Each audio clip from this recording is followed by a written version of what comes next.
নমস্কার, welcome to my channel সমশীল শ্রী শ্রী রাধাকৃষ্ণ গোপাল শ্রীমদ ভগবত গীতা। আজ 21 সেপ্টেম্বর 2025।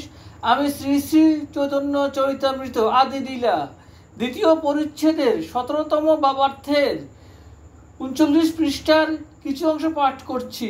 শ্রী শ্রী চৈতন্য চরিতামৃত কি জয়, শ্রী শ্রী রাধাকৃষ্ণ গোপাল শ্রীমদ ভগবত গীতা কি জয়। রাধেকৃষ্ণ রাধেকৃষ্ণ রাধেকৃষ্ণ। সব শ্রোতাগণের করি চরণ বন্ধন, এসব সিদ্ধান্ত শুন করি এক মন।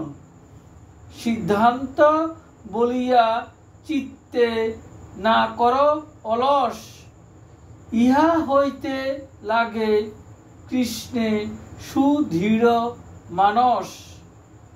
চৈতন্য মহিমা জানি এসব সিদ্ধান্তে, চিত্ত দৃঢ় হঞ্চা লাগে মহিমা গান হইতে।